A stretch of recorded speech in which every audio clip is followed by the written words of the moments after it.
The Great Gatsby by F. Scott Fitzgerald. Chapter 4. On Sunday morning, while church bells rang in the villages along shore, the world and its mistress returned to Gatsby's house and twinkled hilariously on his lawn. "He's a bootlegger," said the young ladies, moving somewhere between his cocktails and his flowers. "One time he killed a man who had found out that he was nephew to von Hindenburg and second cousin to the devil. Reach me a rose, honey, and pour me a last drop into that there crystal glass." Once I wrote down on the empty spaces of a timetable the names of those who came to Gatsby's house that summer. It is an old timetable now, disintegrating at its folds, and headed, "This schedule in effect July 5th, 1922. But I can still read the gray names, and they will give you a better impression than my generalities of those who accepted Gatsby's hospitality and paid him the subtle tribute of knowing nothing whatever about him. From East Egg, then, came the Chester Beckers and the Leaches, and a man named Bunsen, whom I knew at Yale, and Dr. Webster Civet, who was drowned last summer up in Maine, and the Hornbeams and the Willie Voltaires, and a whole clan named Blackbuck, who always gathered in a corner and flipped up their noses like goats at whosoever came near, and the Ismays and the Christies, or rather Hubert Auerbach and Mr. Christie's wife, and Edgar Beaver, whose hair, they say, turned cotton white one winter afternoon for no good reason at all. Clarence Endive was from East Egg, as I remember.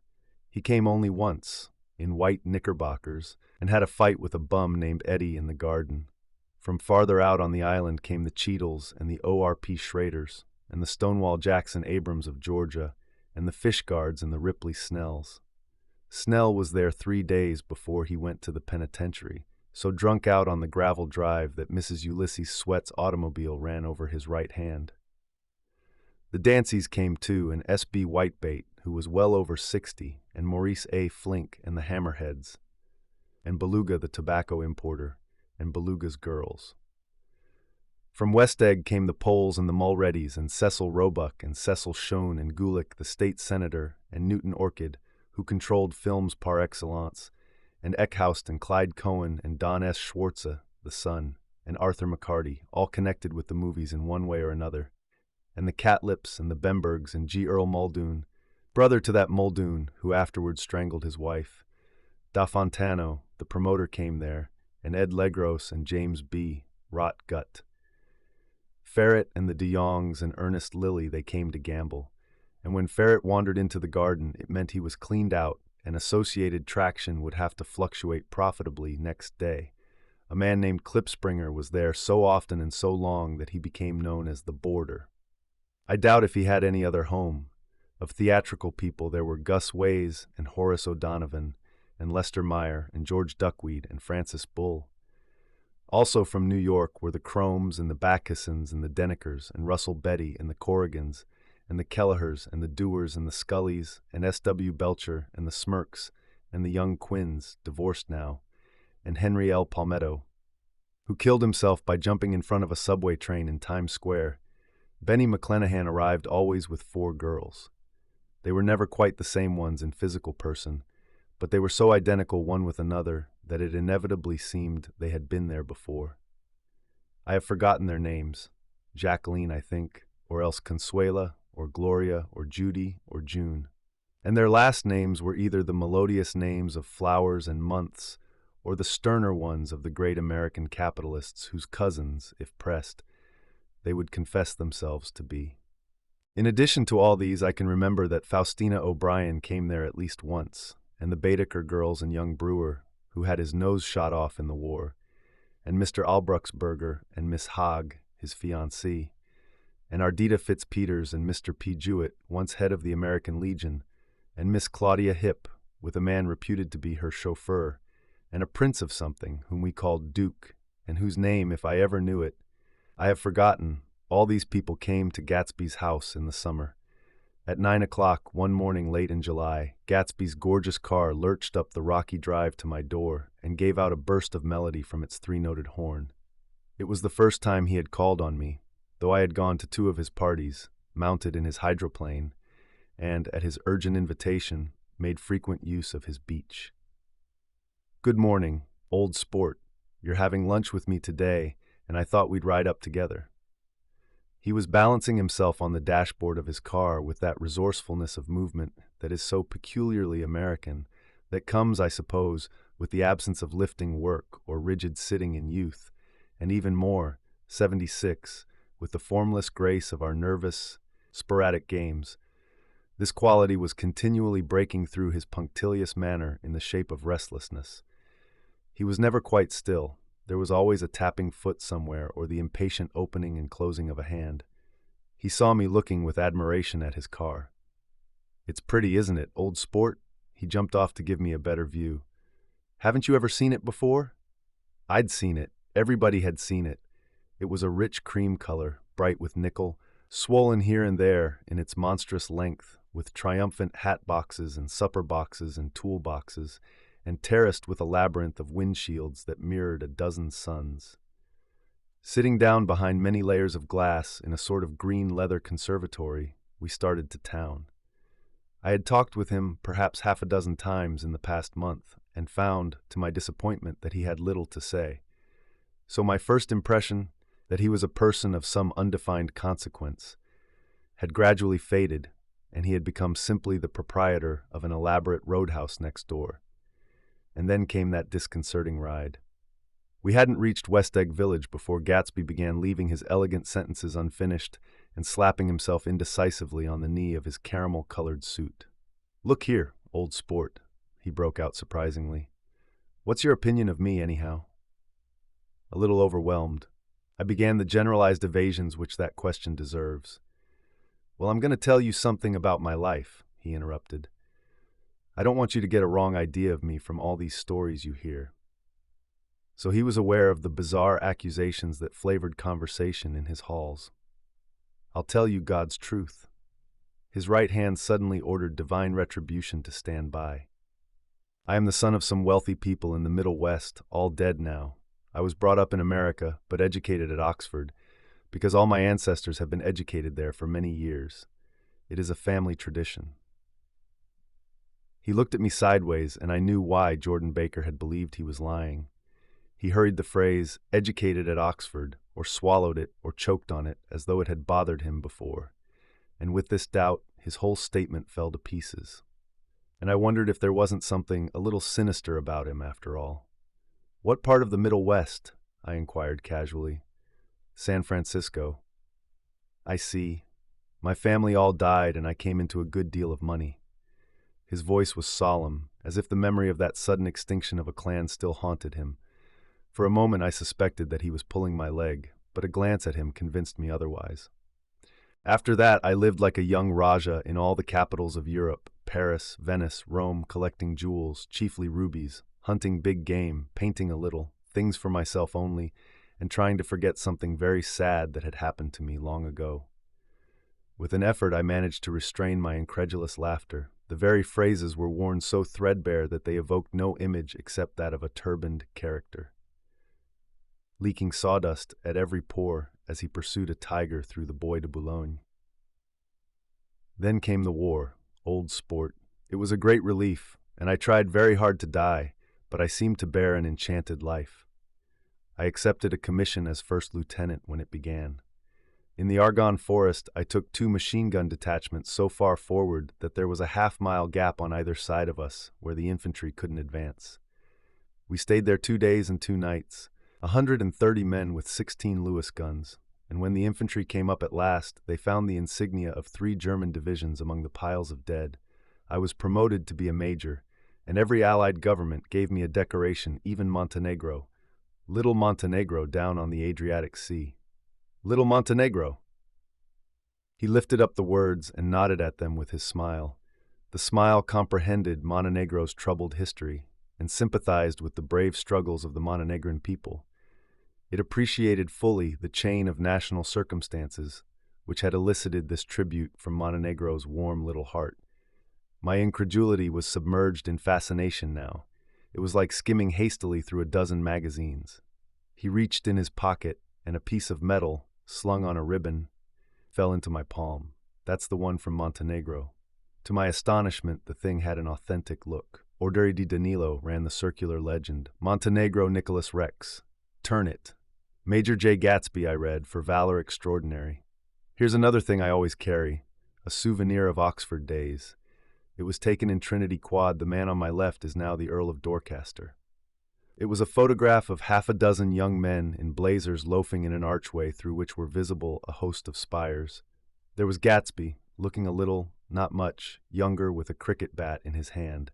Then it was all true. I saw the skins of tigers flaming in his palace on the Grand Canal. I saw him opening a chest of rubies to ease with their crimson-lighted depths the gnawings of his broken heart. "I'm going to make a big request of you today," he said, pocketing his souvenirs with satisfaction. "So I thought you ought to know something about me. I didn't want you to think I was just some nobody. You see, I usually find myself among strangers because I drift here and there trying to forget the sad thing that happened to me." He hesitated. "You'll hear about it this afternoon." "At lunch?" "No, this afternoon. I happen to find out that you're taking Miss Baker to tea." "Do you mean you're in love with Miss Baker?" "No, old sport, I'm not, but Miss Baker has kindly consented to speak to you about this matter." I hadn't the faintest idea what this matter was, but I was more annoyed than interested. I hadn't asked Jordan to tea in order to discuss Mr. Jay Gatsby. I was sure the request would be something utterly fantastic, and for a moment I was sorry I'd ever set foot upon his overpopulated lawn. He wouldn't say another word. His correctness grew on him as we neared the city. We passed Port Roosevelt, where there was a glimpse of red-belted ocean-going ships, and sped along a cobbled slum lined with the dark, undeserted saloons of the faded, gilt 1900s. Then the Valley of Ashes opened out on both sides of us, and I had a glimpse of Mrs. Wilson straining at the garage pump with panting vitality as we went by. With fenders spread like wings, we scattered light through half Long Island City, only half, for as we twisted among the pillars of the elevated Nass, I heard the familiar jug, jug, spat of a motorcycle, and a frantic policeman rode alongside. "All right, old sport," called Gatsby. We slowed down. Taking a white card from his wallet, he waved it before the man's eyes. "Right you are," agreed the policeman, tipping his cap. "Know you next time, Mr. Gatsby. Excuse me, what was that?" I inquired. "The picture of Oxford?" "I was able to do the commissioner a favor once, and he sends me a Christmas card every year." Over the great bridge, with the sunlight through the girders making a constant flicker upon the moving cars, with the city rising up across the river in white heaps and sugar lumps, all built with a wish out of non-olfactory money. The city seen from the Queensboro Bridge is always the city seen for the first time. In its first wild promise of all the mystery and the beauty in the world, a dead man passed us in a hearse heaped with blooms, followed by 2 carriages with drawn blinds, and by more cheerful carriages for friends. The friends looked out at us with the tragic eyes and short upper lips of southeastern Europe, and I was glad that the sight of Gatsby's splendid car was included in their somber holiday. As we crossed Blackwell's Island, a limousine passed us, driven by a white chauffeur, in which sat 3 modish Negroes, 2 bucks and a girl. I laughed aloud as the yolks of their eyeballs rolled toward us in haughty rivalry. Anything can happen now that we've slid over this bridge, I thought. Anything at all. Even Gatsby could happen, without any particular wonder. Roaring noon. In a well-fanned 42nd Street cellar, I met Gatsby for lunch. Blinking away the brightness of the street outside, my eyes picked him out obscurely in the anteroom, talking to another man. "Mr. Carraway, this is my friend Mr. Wolfsheim." A small, flat-nosed Jew raised his large head and regarded me with 2 fine growths of hair which luxuriated in either nostril. After a moment, I discovered his tiny eyes in the half-darkness. "So I took one look at him," said Mr. Wolfsheim, shaking my hand earnestly. "And what do you think I did?" "What?" I inquired politely, but evidently he was not addressing me, for he dropped my hand and covered Gatsby with his expressive nose. I handed the money to Catspaw and I said, "All right, Catspaw, don't pay him a penny till he shuts his mouth." He shut it then and there. Gatsby took an arm of each of us and moved forward into the restaurant, whereupon Mr. Wolfsheim swallowed a new sentence he was starting and lapsed into a somnambulatory abstraction. "Highballs?" asked the head waiter. "This is a nice restaurant here," said Mr. Wolfsheim, looking at the Presbyterian nymphs on the ceiling. But I like across the street better. Yes, highballs, agreed Gatsby, and then to Mr. Wolfsheim, it's too hot over there. Hot and small, yes, said Mr. Wolfsheim, but full of memories. What place is that? I asked. The old metropole, brooded Mr. Wolfsheim gloomily. Filled with faces dead and gone, filled with friends gone now forever. I can't forget, so long as I live, the night they shot Rosie Rosenthal there. It was 6 of us at the table, and Rosie had eat and drunk a lot all evening.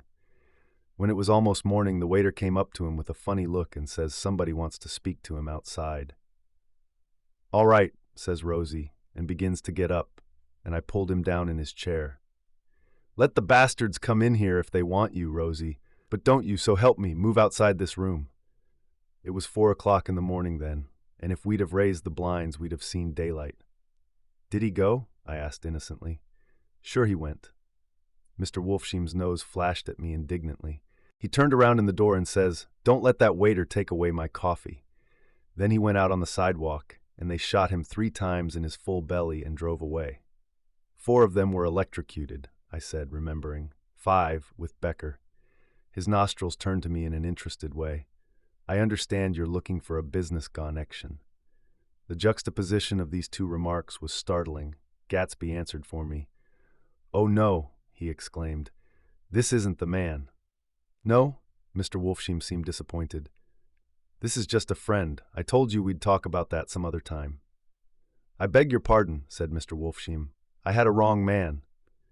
A succulent hash arrived, and Mr. Wolfsheim, forgetting the more sentimental atmosphere of the old metropole, began to eat with ferocious delicacy. His eyes, meanwhile, roved very slowly all around the room. He completed the arc by turning to inspect the people directly behind. I think that, except for my presence, he would have taken one short glance beneath our own table. Look here, old sport, said Gatsby, leaning toward me. I'm afraid I made you a little angry this morning in the car. There was the smile again, but this time I held out against it. I don't like mysteries, I answered. And I don't understand why you won't come out frankly and tell me what you want. Why has it all got to come through Miss Baker? Oh, it's nothing underhand, he assured me. Miss Baker's a great sportswoman, you know, and she'd never do anything that wasn't all right. Suddenly he looked at his watch, jumped up, and hurried from the room, leaving me with Mr. Wolfsheim at the table. He has to telephone, said Mr. Wolfsheim, following him with his eyes. Fine fellow, isn't he? Handsome to look at and a perfect gentleman. Yes, he's an Oxford man. Oh, he went to Oxford College in England. You know Oxford College? I've heard of it. It's one of the most famous colleges in the world. Have you known Gatsby for a long time? I inquired. Several years, he answered in a gratified way. I made the pleasure of his acquaintance just after the war, but I knew I had discovered a man of fine breeding after I talked with him an hour. I said to myself, there's the kind of man you'd like to take home and introduce to your mother and sister. He paused. I see you're looking at my cuff buttons. I hadn't been looking at them, but I did now. They were composed of oddly familiar pieces of ivory. Finest specimens of human molars, he informed me. Well, I inspected them. That's a very interesting idea. Yeah, he flipped his sleeves up under his coat. Yeah, Gatsby's very careful about women. He would never so much as look at a friend's wife. When the subject of this instinctive trust returned to the table and sat down, Mr. Wolfsheim drank his coffee with a jerk and got to his feet. I have enjoyed my lunch, he said, and I'm going to run off from you 2 young men before I outstay my welcome. Don't hurry, Meyer, said Gatsby without enthusiasm. Mr. Wolfsheim raised his hand in a sort of benediction. You're very polite, but I belong to another generation, he announced solemnly. You sit here and discuss your sports and your young ladies and your mice. He supplied an imaginary noun with another wave of his hand. As for me, I am 50 years old, and I won't impose myself on you any longer. As he shook hands and turned away, his tragic nose was trembling. I wondered if I had said anything to offend him. He becomes very sentimental sometimes, explained Gatsby. This is one of his sentimental days. He's quite a character around New York, a denizen of Broadway. Who is he anyhow, an actor? No. A dentist? Meyer Wolfsheim? No, he's a gambler. Gatsby hesitated, then added coolly, he's the man who fixed the World Series back in 1919. Fix the World Series? I repeated. The idea staggered me. I remembered, of course, that the World Series had been fixed in 1919, but if I had thought of it at all, I would have thought of it as a thing that merely happened, the end of some inevitable chain. It never occurred to me that one man could start to play with the faith of 50 million people with the single-mindedness of a burglar blowing a safe. How did he happen to do that? I asked after a minute. He just saw the opportunity. Why isn't he in jail? They can't get him, old sport. He's a smart man. I insisted on paying the check. As the waiter brought my change, I caught sight of Tom Buchanan across the crowded room. Come along with me for a minute, I said. I've got to say hello to someone. When he saw us, Tom jumped up and took half a dozen steps in our direction. Where have you been? He demanded eagerly. Daisy's furious because you haven't called up. This is Mr. Gatsby, Mr. Buchanan. They shook hands briefly, and a strained, unfamiliar look of embarrassment came over Gatsby's face. How have you been, anyhow? Demanded Tom of me. How'd you happen to come up this far to eat? I've been having lunch with Mr. Gatsby. I turned toward Mr. Gatsby, but he was no longer there. One October day in 1917, said Jordan Baker that afternoon, sitting up very straight on a straight chair in the tea garden at the Plaza Hotel. I was walking along from one place to another, half on the sidewalks and half on the lawns. I was happier on the lawns because I had on shoes from England with rubber knobs on the soles that bit into the soft ground. I had on a new plaid skirt also that blew a little in the wind, and whenever this happened, the red, white, and blue banners in front of all the houses stretched out stiff and said tut, tut, tut, tut, in a disapproving way. The largest of the banners and the largest of the lawns belonged to Daisy Faye's house. She was just 18, 2 years older than me, and by far the most popular of all the young girls in Louisville. She dressed in white and had a little white roadster, and all day long the telephone rang in her house, and excited young officers from Camp Taylor demanded the privilege of monopolizing her that night. Anyways, for an hour? When I came opposite her house that morning, her white roadster was beside the curb, and she was sitting in it with a lieutenant I had never seen before. They were so engrossed in each other that she didn't see me until I was 5 feet away. Hello, Jordan, she called unexpectedly. Please come here. I was flattered that she wanted to speak to me because of all the older girls I admired her most. She asked me if I was going to the Red Cross and make bandages. I was. Well, then, would I tell them that she couldn't come that day? The officer looked at Daisy while she was speaking, in a way that every young girl wants to be looked at sometime, and because it seemed romantic to me, I have remembered the incident ever since. His name was Jay Gatsby. And I didn't lay eyes on him again for over 4 years, even after I'd met him on Long Island. I didn't realize it was the same man. That was 1917. By the next year, I had a few beaux myself, and I began to play in tournaments, so I didn't see Daisy very often. She went with a slightly older crowd when she went with anyone at all. Wild rumors were circulating about her how her mother had found her packing her bag one winter night to go to New York and say goodbye to a soldier who was going overseas. She was effectually prevented, but she wasn't on speaking terms with her family for several weeks. After that, she didn't play around with the soldiers anymore, but only with a few flat-footed, short-sighted young men in town who couldn't get into the army at all. By the next autumn, she was gay again, gay as ever. She had a debut after the armistice, and in February she was presumably engaged to a man from New Orleans. In June, she married Tom Buchanan of Chicago, with more pomp and circumstance than Louisville ever knew before. He came down with 100 people in 4 private cars and hired a whole floor of the Silbach Hotel, and the day before the wedding he gave her a string of pearls valued at $350,000. I was bridesmaid. I came into her room half an hour before the bridal dinner and found her lying on her bed as lovely as the June night in her flowered dress and as drunk as a monkey. She had a bottle of Sauterne in one hand and a letter in the other. "Gratulate me," she muttered. "Never had a drink before, but oh, how I do enjoy it." "What's the matter, Daisy?" I was scared, I can tell you. I'd never seen a girl like that before. "Here, dearest." She groped around in a wastebasket she had with her on the bed and pulled out the string of pearls. "Take 'em downstairs and give 'em back to whoever they belong to. Tell 'em all Daisy's change her mind. Say, Daisy's change her mind." She began to cry. She cried and cried. I rushed out and found her mother's maid, and we locked the door and got her into a cold bath. She wouldn't let go of the letter. She took it into the tub with her and squeezed it up into a wet ball, and only let me leave it in the soap dish when she saw that it was coming to pieces like snow. But she didn't say another word. We gave her spirits of ammonia and put ice on her forehead and hooked her back into her dress. And half an hour later, when we walked out of the room, the pearls were around her neck, and the incident was over. Next day at 5 o'clock, she married Tom Buchanan, without so much as a shiver, and started off on a 3-month trip to the South Seas. I saw them in Santa Barbara when they came back, and I thought I'd never seen a girl so mad about her husband. If he left the room for a minute, she'd look around uneasily and say, "Where's Tom gone?" and wear the most abstracted expression until she saw him coming in the door. She used to sit on the sand with his head in her lap by the hour, rubbing her fingers over his eyes and looking at him with unfathomable delight.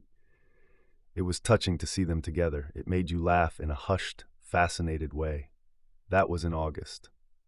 A week after I left Santa Barbara, Tom ran into a wagon on the Ventura Road one night and ripped a front wheel off his car. The girl who was with him got into the papers too, because her arm was broken. She was one of the chambermaids in the Santa Barbara hotel. The next April, Daisy had her little girl, and they went to France for a year. I saw them one spring in Cannes and later in Deauville, and then they came back to Chicago to settle down. Daisy was popular in Chicago, as you know. They moved with a fast crowd, all of them young and rich and wild, but she came out with an absolutely perfect reputation. Perhaps because she doesn't drink. It's a great advantage not to drink among hard-drinking people.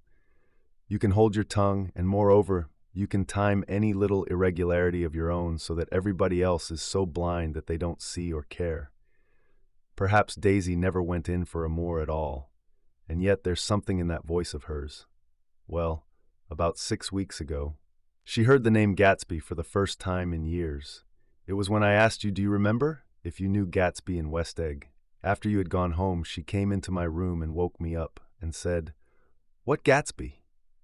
And when I described him, I was half asleep. She said in the strangest voice that it must be the man she used to know. It wasn't until then that I connected this Gatsby with the officer in her white car. When Jordan Baker had finished telling all this, we had left the plaza for half an hour and were driving in a Victoria through Central Park. The sun had gone down behind the tall apartments of the movie stars in the West 50s, and the clear voices of girls, already gathered like crickets on the grass, rose through the hot twilight. "I'm the Sheik of Araby, your love belongs to me. At night, when you are asleep into your tent, I'll creep." It was a strange coincidence, I said, but it wasn't a coincidence at all. Why not? Gatsby bought that house so that Daisy would be just across the bay. Then it had not been merely the stars to which he had aspired on that June night. He came alive to me, delivered suddenly from the womb of his purposeless splendor. "He wants to know," continued Jordan, "if you'll invite Daisy to your house some afternoon and then let him come over." The modesty of the demand shook me. He had waited 5 years and bought a mansion where he dispensed starlight to casual moths so that he could come over some afternoon to a stranger's garden. Did I have to know all this before he could ask such a little thing? "He's afraid. He's waited so long. He thought you might be offended. You see, he's a regular tough underneath it all." Something worried me. "Why didn't he ask you to arrange a meeting?" "He wants her to see his house," she explained. "And your house is right next door." "Oh, I think he half expected her to wander into one of his parties some night," went on Jordan, "but she never did. Then he began asking people casually if they knew her, and I was the first one he found. It was that night he sent for me at his dance, and you should have heard the elaborate way he worked up to it. Of course, I immediately suggested a luncheon in New York, and I thought he'd go mad.